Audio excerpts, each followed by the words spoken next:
Hey everybody, welcome back to Investing with Wesley. Today I want to talk to you about what the difference is between Roth and traditional in regards to your retirement accounts. Let's get into it.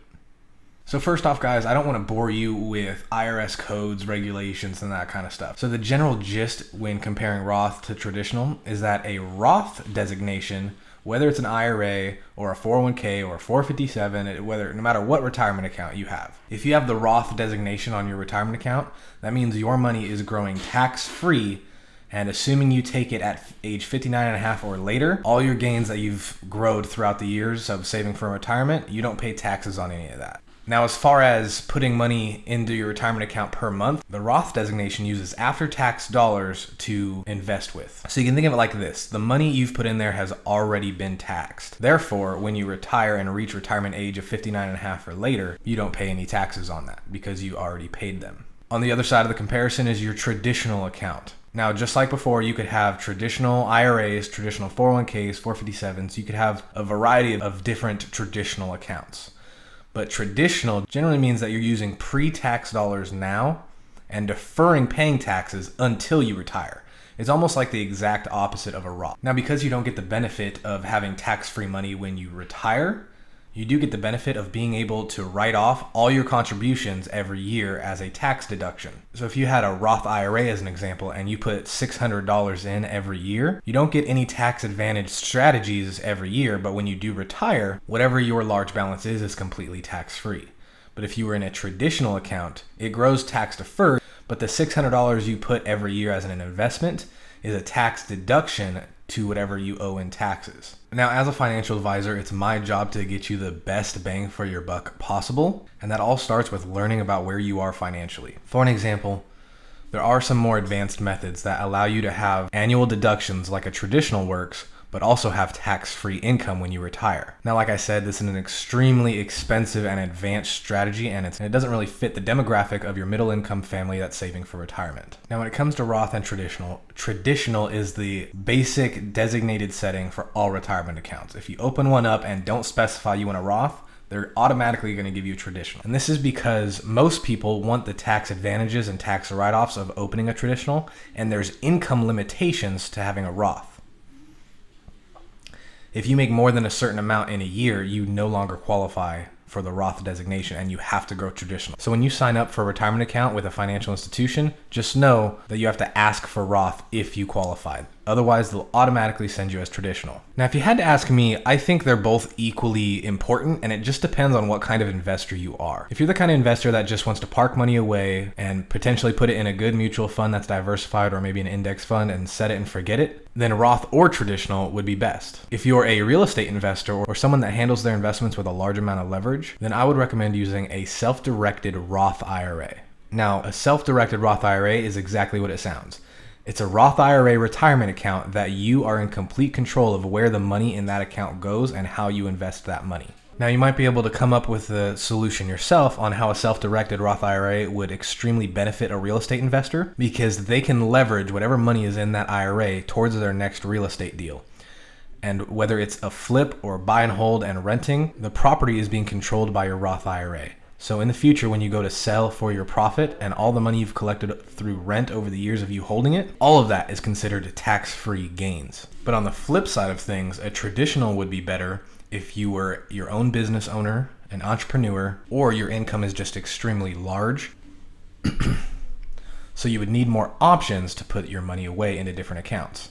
As an example, whether it's Roth or traditional, an IRA's max is only $6,000. So when talking before about how if you're a high-income individual, a traditional account may be better for you, let's talk about some of the limits that different retirement accounts offer and how you could use a small personal business to increase your tax deductions even more for high-income individuals.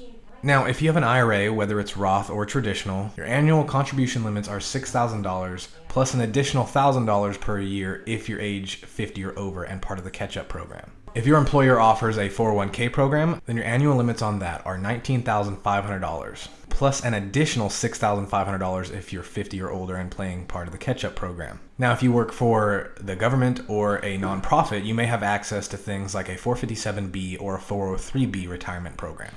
Think of these as extremely similar to a 401k program. The limits for both of these programs are $19,500 And out of all the programs I just mentioned, either of them can be Roth or traditional. But where traditional takes ahead for high income individuals is if they decided to use that income to create their own business. Now, a legal business is an extremely easy and free thing to create.